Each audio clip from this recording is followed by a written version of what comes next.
How's it going, everyone? Today's topic, I want to discuss an equity indexed annuity and fully explain what is it, where somebody could leverage this sort of account for either their non-IRA monies, their IRA monies, or their Roth IRA monies. When they could add something known as an income rider onto this sort of account and how that can be beneficial versus the common mistakes, and there's a lot of common mistakes that individuals make when trying to get set up with an equity indexed annuity. If you have questions at any point in this video, feel free to give our 1-800 number a call. It's 1-800-566-1002. Make sure to reference this video and ask to speak to a specialist. I'll make sure to set you up with the correct advisor and to handle what your specific questions are, what your specific needs are. So to get started, an equity indexed annuity could also be referred to as a fixed indexed annuity. So the basic components on how a fixed indexed annuity or equity indexed annuity work is it is a protected growth account. So to take a step back, how any account grows is by the contribution somebody makes into that specific account and the rate of return that comes back. So if somebody went and they placed their money in a savings account, we know whatever they added into that account would be dollars going into the bucket, and then the rate of return would come back with a small interest rate, 0.001% as an example, and that would be another positive added to the bucket. So the more that the individual is placing contributions into an account, and the more the rate of return is, the higher that this bucket could grow with the power of compound interest. That's a basic component of a cash account or a type of savings account. The opposite side of the spectrum is an investment-related account. An investment-related account works by that same formula of contributions and rate of return. So let's say that somebody wants to purchase, a certain stock or ETFs or mutual funds or whatever that case is. They're placing money into a bucket, and then based on the rate of return, based on how well those investments perform, this bucket's either going to come back positive or it's going to come back negative. If there's fees that are associated with those different investments, those are little holes on the bottom of the bucket. So the rate of return has to beat out what those fees are in order for there to be some sort of profit beyond what the contributions are that's being placed into that bucket. So we understand how a fixed account works or how a type of savings account works and how an investment account works on two opposite ends of the spectrum. When we start implementing the idea of fixed accounts and fixed indexed or equity indexed accounts, how exactly does that work?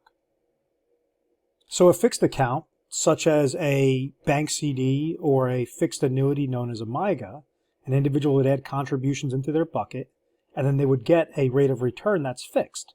So let's say if somebody's getting a 5-year bank CD that's paying them 3%, they know if they put $100,000 into this account, at the end of the first year, they're getting 3%. If the market goes up, they're getting 3%. If the market goes down, they're getting 3%. Everything's going to be fixed with that. The second year, 3%. Third year, 3%. Fourth year, 3%. Fifth year, 3%. So out of all that time frame, they would have received 3% multiplied by 5 years, which is a 15% total rate of return on their bucket. So they would have had positives from whatever they contributed into that account and positives from the rate of return side. Very self-explanatory, very simplistic to understand. Now, the difference between that and a equity indexed account or an equity indexed annuity would be that this rate of return, rather than it being a fixed rate of return each year, it's either going to be positive or it's going to be 0% as a worst case scenario year. So it's going to gain whenever the market indexes, the equities that are linked, the equity indexes that are linked to that account increase on its anniversary date, or it's going to gain 0% if those equity indexes that are linked to it go down. So it's going to gain when the market goes up, gain 0% when it goes down. Gain when it goes up, gain 0% when it goes down. So conceptually, think of this bucket like a bucket with a lid over it. So if somebody made that same $100,000 deposit and they got set up with an equity indexed annuity, and let's just say it was an uncapped indexing strategy that was created in this sort of account, and that index gains 12% the first year, then it loses 5% the second year, then it gains 3% the third year, then it gains 10% the fourth year, then it loses 30% the fifth year. How exactly is this calculated? Well, like a bucket with a lid over it, every time that there's a gain on the anniversary date, if let's say it's an uncapped strategy and it's 100% participation rate, just as an example, they would open the insurance company that's offering this sort of account opens up the lid and pours the gain. So you have a positive 12% the first year. Then the second year, because it was -5, you would gain 0. Everything is protected as it's growing. So the first year, if it went from 100,000 to 112,000, the next year when it gained 0, it stayed at 112,000. The next year, if it gained 3, you would have a positive 3. The next year, if it gained 10, you would have a positive 10. The fifth year, if it lost 30, you would have a 0% rate of return. So in this example, you're not getting the fixed rate of return where it doesn't matter what the market's performing or what the indexes are performing. When you have an equity index or an equity linked or a fixed indexed annuity, it's all based on the underlying indexes, the underlying equity indexes that are within that specific carrier, within that specific account. So in this example, we have plus 12, plus 3, plus 10. You have plus 25% gain in those 5 years, which average 5% rate of return versus the fixed account that only averaged a 3% rate of return.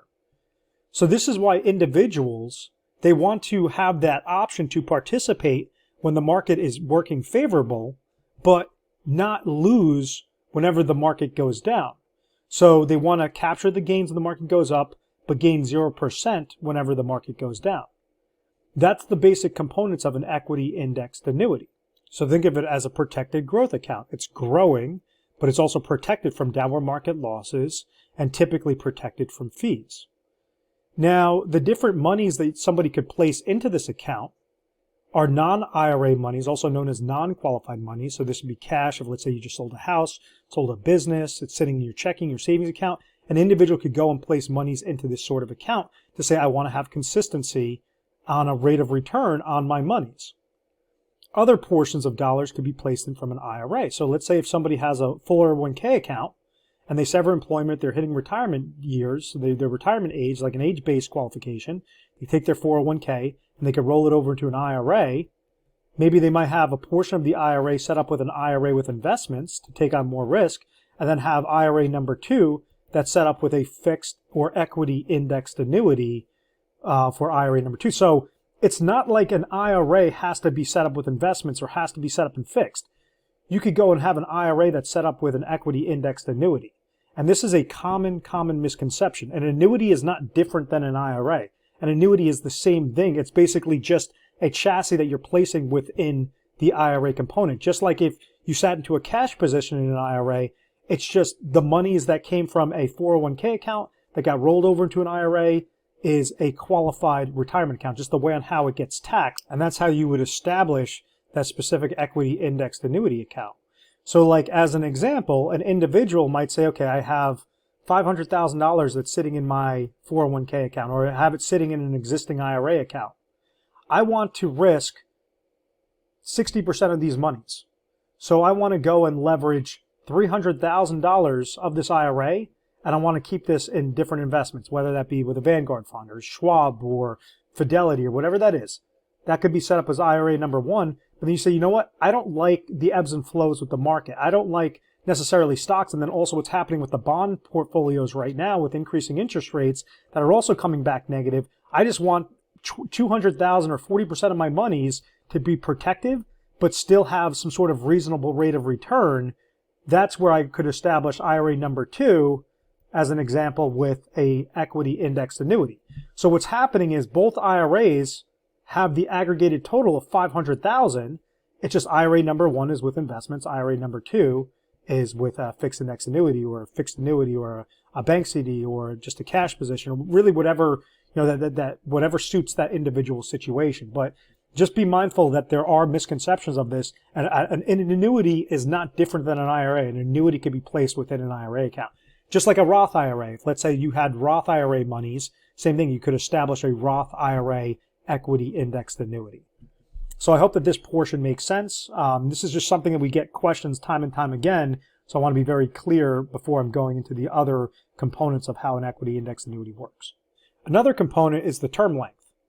So as an example, you might have these little sweet spots out there where you could have accounts that are set up for 5-year accounts, 7-year accounts, 10-year accounts, 12-year accounts, 15-year accounts. So the difference between a 5-year account is the restricted liquidity.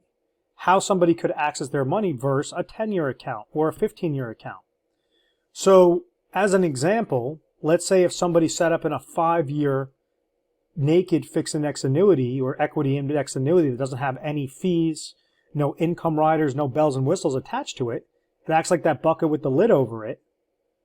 Every year, typically with these accounts, after the first year, an individual could access a free withdrawal up to 10%. After year 2, could access a free withdrawal up to 10%. After year 3, up to 10%. After year 4, up to 10%. After year 5, they have 100% access to their monies. So this is for the individual that says, I don't really want to pull monies from this sort of account. If I do want to pull monies, I'm not really going to be pulling out more than 10% of what my account balance is sitting there.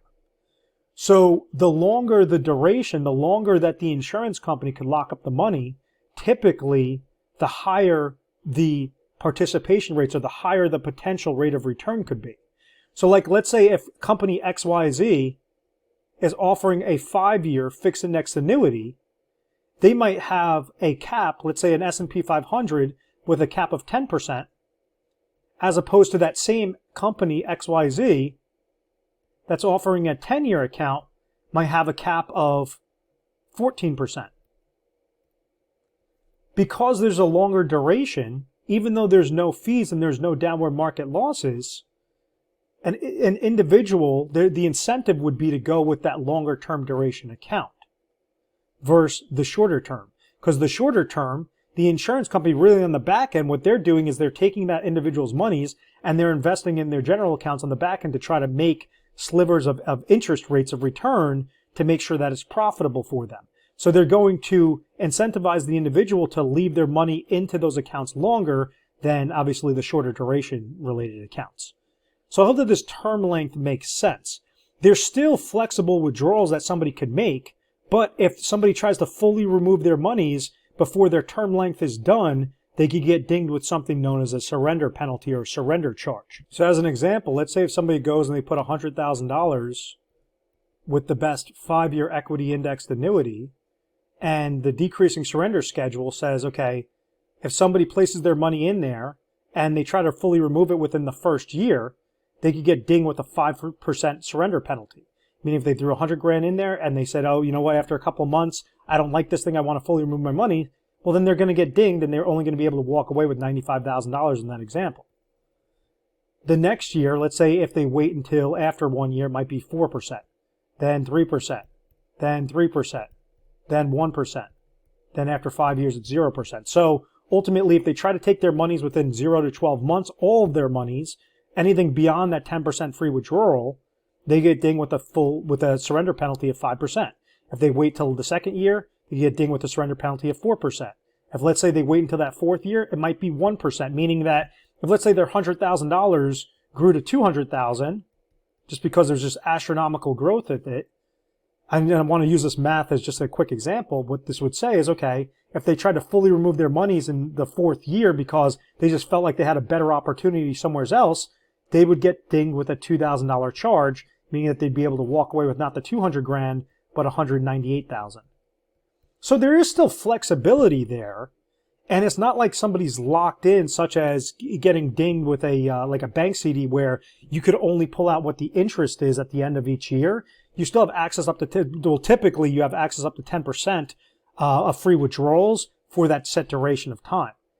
Same thing with like a 7 year, same thing with a 10 year. So one of the things that we've been noticing is because you had increasing interest rates, with the Fed increasing interest rates, you have favorable rates of return or favorable accounts that are being offered on the equity indexed annuity side. And these favorable rates of return are not just on the traditional 10-year or 12-year restricted accounts. They're starting to come through as top options on the 5-year and the 7-year accounts.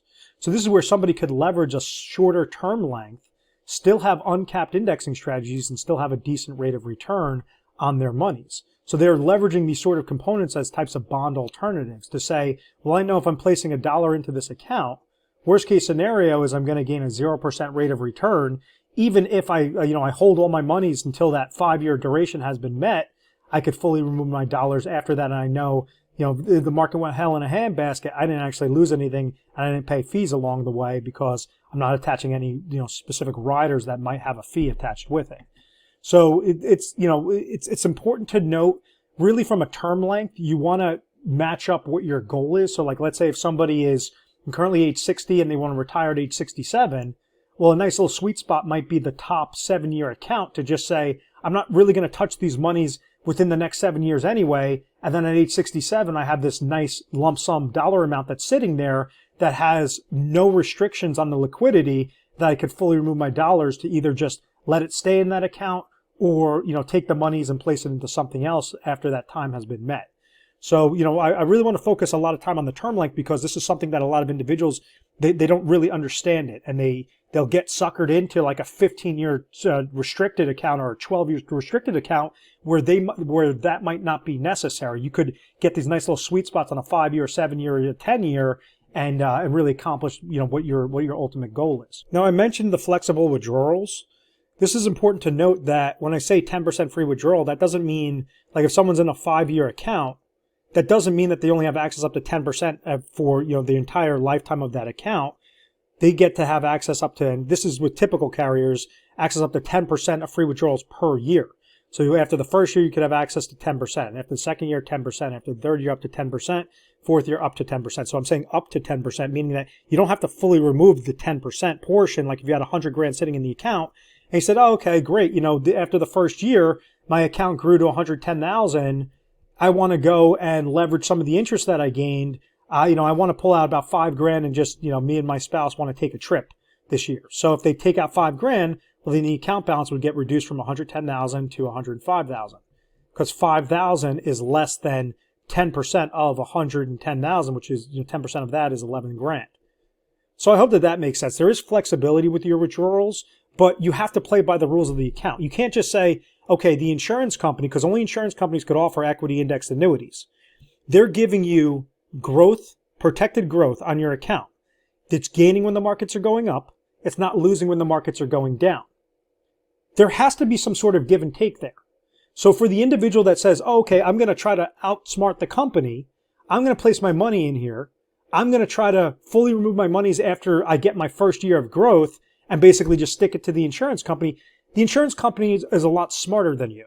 So if individuals try to do that, that's where they would get dinged with that surrender penalty. And that's why you have a decreasing surrender penalty scale that says the closer that you're getting to your term length, then that surrender penalty starts to drop off. So, and then for the other individual that says, oh, I think that's bullshit. Why should somebody, restrict my liquidity on it? Well, think about what they're giving you. They're giving you gains when the markets are going up and not losing when the market's going down. So there's no such thing as a free lunch. That's basically what they're doing, is you're giving up because they're not charging you a fee. What they're doing is they're restricting you. They're restricting your liquidity so that that insurance company could invest your money on the back end and become profitable some way. And that's how they're able to offer you these specific guarantees and are able to offer you these different components of gain when the market goes up, doesn't lose when the market goes down. Type strategy or type benefits. So I hope that makes sense. The other component would be increasing interest rates. And this is what we're seeing in our current economic environment. We're seeing the Fed increase interest rates. So what that's doing is it's having a trickle-down effect on fixed accounts and fixed indexed or equity indexed accounts. So instead of average rates of return being a lot less than what they were in the past, and really just the last 6 months, last year, they're getting significantly higher. So this is where cap rates, participation rates, and spread rates come into play. And I'll explain that when we're going over the problems off of how you can avoid some of the negatives with these sorts of accounts.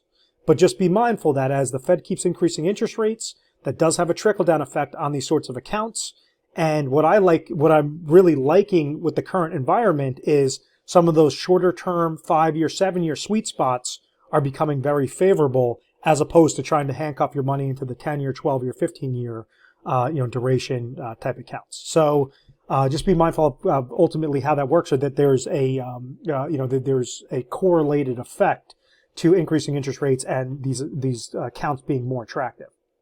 So an individual could use an equity indexed annuity or a fixed indexed annuity, same thing, for either an accumulation goal an income goal, or kind of a blend of the two. And what I mean by that is, if you're looking at a naked equity indexed annuity, meaning something that doesn't have any fees associated with it, it acts like that bucket with the lid over it. Every year on your anniversary date, did the index that's linked to it, did it receive a gain? If it received a gain, they're going to open up the lid, pour the gain inside, and now your bucket's going to be fatter. If the index came back negative, you're going to receive 0%. So it's going to gain 0%, gain 0%. So that's allowing it to have consistent rates of return from an accumulation play.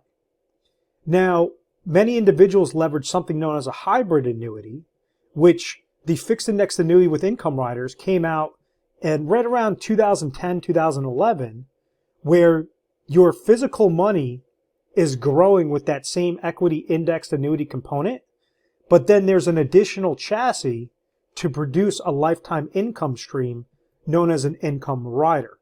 And that's where individuals say, I want an equity indexed annuity with an income rider, also known as a marketing name is called a hybrid annuity, to say if I'm placing X amount of dollars into an account and I'm wait 1 year, 3 years, 5 years, when I hit the specific date, I want to know that I have some sort of guaranteed cash flow that's going to be coming to me or me and my spouse that we can never outlive.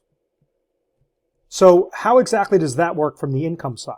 This is where you have manipulated marketing messages all across the board with hybrid annuities or equity index annuities with income riders. And you'll have a marketing message where you'll have one carrier saying that they're going to give you a 7% guarantee on your money versus another carrier that says they're going to give you a 5% guarantee on your money. And that's not your true value. That's not your true account balance. What that is an income rider. It's a calculation account roll-up. And the way on how that 7% or that 5% works is by a formula known as income base multiplied by withdrawal rate or payout rate equals your lifetime income stream. So be mindful that your account balance grows when the market goes up, doesn't lose when the market goes down. The income rider is something separate. That's not your physical money. That's a phantom account. It's a calculation account. So when somebody sees this and they say, okay, I have a guarantee of a 7% roll-up on how much income I'm going to be receiving versus another account or another carrier that might be offering a 5% guarantee, which one is better? So when you break things down into basic components of saying, how does an actual cash value or how does a cash flow formula work for a hybrid annuity for an income rider? Income base multiplied by withdrawal rate percentage. So I'm going to show you an example between using a 7% account versus a 5% roll-up account and which one could actually be better, even though the 7% on the surface looks higher. In reality, it's going to produce less cash flow. So let's say if we have an individual that's age 60 and they say, I want to retire at age 65 and I want to leverage something that will give me the cash flow to accomplish what my income gap is between my Social Security income, my pension income in retirement, and then also versus what my expenses are. So if we're trying to compare Company A, which gives this person a 7% roll-up guarantee, versus Company B, which gives this person a 5% roll-up guarantee, the 7% or the 5% is not on their physical money. This is just on the calculation account. That calculation works by income base multiplied by withdrawal rate percentage equals the lifetime income. So, and we're just using simple interest. So let's say 100,000. That income base will grow to 107,000 after the first year versus Company B, which only has their income base growing to 105,000 after the first year.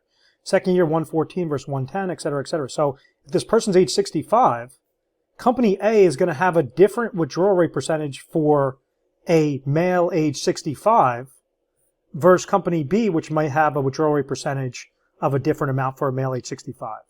So it's the combination of these two. Company A had a higher income base, but Company B had a higher withdrawal rate percentage. So when we calculate these two together, Company A, for the $100,000 original deposit, by waiting 5 years, this would produce this person $5,400 or a 5.400% cash flow on his monies if he waits 5 years. Versus Company B would produce this person for the same $100,000 deposit, even though the number looks smaller, the overall result was larger, gave this person $6,250 or 6.250% cash flow.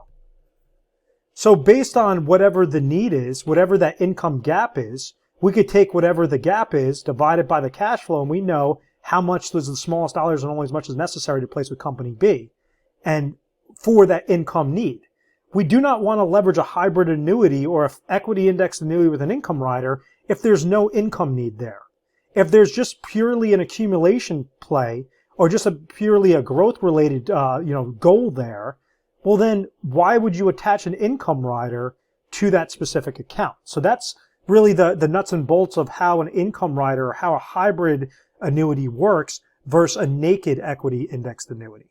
So I hope that makes sense regarding how somebody could leverage it as a lifetime income play. So you could use an equity indexed annuity for an accumulation play, an income play, or really a blend. You could say an individual might have a specific need to make sure that they have to accomplish their gap, and they have to use a hybrid annuity, while their other remaining portions of dollars, some of it might be sitting in a cash position for emergency needs, some of it might be sitting for an investment position for a growth need, and then they want to also preserve that additional monies in their growth related need for a equity indexed annuity without an income rider, because they just say, peace of mind, I want to know it's growing, but it's not losing. These are going to be my preservation monies, my conservative dollars that I do not want to see negatives occurring with those dollars. So these are the different components and really everything that you should be realizing on how an equity indexed annuity works. We understand that you could use non-qualified monies, you could use IRA monies, you could use Roth IRA monies to create these sorts of accounts. Now, how you create it or why it might make sense to create that account is a whole different story. Whether it's term lengths, flexible withdrawals, all these different components. If you have questions or if you're interested in seeing further information, feel free to give our 1-800 number a call, 1-800-566-1002, where we could help implement a specific plan, whether that means telling you, okay, these might be the best options for your specific state, for your specific age, or you should omit equity index annuities from consideration because it's not going to be beneficial to what you're trying to accomplish, based on what your, financial planning strategy should be. So I hope that makes sense. The other thing, the problems, and this is where a lot of individuals get things wrong, and they fall into common traps, common marketing messages that are just fluff. It's smoke and mirrors type approach with these companies. And unfortunately, because you have hundreds and hundreds of options available, unfortunately, you have hundreds and hundreds of manipulated marketing messages there. So it's all about trying to shoot as many holes into these things as possible. And if it's still left standing, that's how you know this might be a viable solution for you. So as an example, a low cap, participation rates, high spreads. What does that mean? Well, if you have one company, you have company ABC, and let's say that they have a cap to a specific index, and that cap is 5%. Versus you have company XYZ that has that option to be set up in that same index, but instead of a 5% cap, they have a 12% cap. Why would you go with company ABC if you have a smaller cap limit? And this is what happens time and time again, is an individual might talk to a retail rep where they could, or a captive agent where they only work for company ABC, so they only have so much juice that they could squeeze out of their products, as opposed to an independent agency that has access to company ABC and company XYZ and hundreds of other carriers available. So it says, okay, if you like the concept of a cap limit, let's go with one that could give you the highest potential rate of return. So we know if, let's say, the market gains 10% the first year, company ABC will only give you a gain of 5%. Company XYZ will give you a gain of 10% in that example, because it's 10% growth and the cap was underneath, the actual growth rate was underneath the cap of 12%. The next year, let's say the index loses 20%. Well, company ABC would gain 0, company XYZ would gain 0. So you have a positive 10% with company XYZ versus only a positive 5% after 2 years with company ABC. So basically, you could play this game with a whole multitude of different scenarios. Obviously, a higher cap is more favorable than a lower cap. Now, when it comes to participation rates, what does that mean? And this is something that's been popping up more and more often, are uncapped indexing strategies. So you could have a specific index that is an uncapped indexing strategy that has a 90% participation rate with company ABC, and that same indexing strategy, that same index, can have a 120% participation rate with company XYZ. So what this tells us is, let's say that the index gains 10% the first year, then it loses 20% the second year, then it gains 5% the third year. What exactly happens with company ABC versus company XYZ? Well, company ABC, if the index gained 10%, they would gain 9% because it's 90% of whatever the index produces. The next year it gains 0. The next year it's 90% of that 5%. Versus company XYZ, if the index gains 10, this is going to gain 12 because 120% of 10% is 12%. The next year, if it loses 20, this is going to gain 0. The next year, if it gains 5, it's going to be 120% of that 5% number. So this is going to be a higher amount. So that's where participation rates definitely come into play. And this is where, when we see the increasing interest rate environment, we've noticed large uncapped indexes with high participation rates to produce favorable historical rates of return on these specific accounts. So this is why it makes sense to go with the top option as opposed to going into 20th place or 10th place or 5th place. Why would you do that? Why would you go into an inferior product when you could go into a superior product? And that's what we help navigate, with individuals that are interested in those scenarios. Now, high spreads, what that would mean is a spread is kind of, think of it as a fee that occurs whenever the index comes back positive. So like, as an example, let's say if the index comes back with positive 10% and you have a spread of 2%, what that would mean is the individual would gain 8%. The next year, if it loses 20, you'd gain 0. The next year, if it gains 5, if there's a spread of 2%, this person would only gain 3%. So if you have no spread or if you have a low spread, that's going to produce a higher rate of return than something that has a high spread. So, pretty self-explanatory. I hope that makes sense, and those are some different problems to avoid. Restricted liquidity. You have some accounts that give you access up to 10% per year of free withdrawals. Other companies might only have 7% or might only have 5%. So does it make sense to go into something that might have more restricted liquidity? Or, as an example, the term length.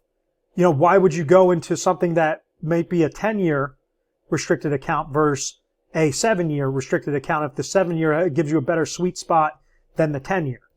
So this just says, you have full access to your monies faster than obviously the 10-year. So that's where restricted liquidity comes in. I've seen some horror stories where individuals have been set up for 15-year surrender schedules, which is just absolutely insane, meaning that even if they were, 10, 12 years into it, and they try to fully remove their monies, they still get dinged with a surrender penalty, on a decreasing scale. So that's where you just have to be very careful with how long of the term length that you're leaving your monies in there with some sort of restricted liquidity. Also, high fees. That's something that I didn't add in that bullet point. So like you might have access to an equity indexed annuity, and they might say, okay, they'll give you 100% participation rate with company ABC, but ABC is also offering, if you pay 1.5%, instead of getting 100% participation rate, because you're paying a fee, they might give you 150% participation. So sometimes it makes sense to pay the fee. Sometimes the fee is so outrageous and doesn't make mathematical sense to do it. So really it depends on the circumstance, but sometimes you can have fees added to this to give you a higher potential rate of return on uncapped indexing strategies or higher cap rates by paying some sort of fee. And the fee is a negative. That's a hole coming out of the bottom of your bucket that if the market comes back negative, you're going to gain 0% on the actual index performance, but you would have that minus 1.5% as an example, or minus 2%. Really, whatever the cost is, would be a negative to your account. So you have to be very careful with that. And really, the fourth problem that we've seen is income riders. When an individual is trying to get set up with an income rider when it's not necessary. So like as an example, let's say if you have an individual that they're nearing retirement, we understand based on their budgeting analysis that they need to accomplish $50,000, or they're going to have $50,000 of expenses every year. But the same individual, them and their spouse, are going to be receiving $60,000 of Social Security income, and then they're also getting another $50,000 of pension income. So this brings it to $110,000 of income that they're receiving throughout retirement, which is significantly higher than what their actual expense need is of $50,000. An individual, they get manipulated into the shiny object of saying, okay, why don't you go with an equity index annuity with a 7% guarantee, which is the income rider, that's just the phantom account. That's a bullshit way to sell somebody an equity index annuity. If the person does not need the income, why would you place them in an income product, in something that has an income rider attached to it? And this is something that we see time and time again with variable annuities, which is absolutely nauseating because variable annuities could have fees upwards of in between 3 to 6.5% per year on top of downward market loss potential, on top of the income rider fee, the death benefit rider fees, all these different negatives that are negating what that individual's account balance truly is. So that's where you just have to be careful. Is an income rider necessary? If it is, make sure that you're going with the best possible income rider. It's justified versus something that, is it just more of that fluff? Is it that 7% or that 5%? Is that actually a guarantee? Or is that just an income producing component on a phantom account that doesn't actually correlate to the growth on your physical money? So that's something to be mindful of, and that's something to avoid. So lastly, solutions. An equity index annuity could be a very good solution. It could be leveraged for portions of dollars, for a bulk amount of dollars in an individual's portfolio. It really depends on their risk tolerance. It depends on what they're trying to accomplish. If they're absolutely terrified of the market, they're risk averse, and they want to have some sort of consistent rates of return or some sort of reasonable rate of return on their money, then they might want to leverage an accumulation play. If they're using it for income, then yes, for an income rider, hybrid annuities can be fantastic, especially if they're trying to close up a specific expense gap that Social Security income and pension income is not closing. That's where they could leverage portions of dollars into a hybrid annuity, which is an equity index annuity with an income rider. Don't try to overcomplicate it. That's basically what it is. An equity index annuity without an income rider is, we coined the term naked equity index annuity, naked fixed index annuity. The one with an income rider is called a hybrid annuity. So you could attach income riders to them. You could remove income riders from there. It really just depends. But because there's so many different options available, this is why individuals typically give us a call. They have us look at their situation and then try to look at, okay, which are going to be the best situation, what's going to be the best carriers, what's going to be the best products and accounts for, to help them accomplish their specific need. Where they are right now is their point A. Where they want to get to is their ideal retirement date, their point B. And then from point B until date of death, how to make sure that everything is done on a strategic approach. Where it's beneficial is where it really matches up perfectly like a puzzle piece, and they're able to optimize their strategies correctly. When somebody should avoid this is where, maybe they're more of a gunslinger and they're risk tolerant, and, they understand that higher risk, higher return, and they really want to have a nice growth on their monies, where an equity indexed annuity might not produce that sort of growth because it's more of that consistent play. It can still be a reasonable rate of return, and as increasing interest rates are taking place, that's going to make these accounts more favorable. But there is a purpose and a place for investments and for risk, and there's a purpose and a place for safety and for equity index related accounts. So it's just distinguishing what those differences are and seeing which slivers you should place into each little area, accordingly. So I hope that makes sense. I hope you found value in this video. Feel free to subscribe to our YouTube channel, Retire Sharp, so you could have access to the most updated videos. And at any point in time you found value in this video, feel free to give our 1-800 number a call. It's 1-800-566-1002. And just reference this video so that we could set up the correct advisor to help you out with your specific situation. Thank you so much, and we look forward to speaking with you.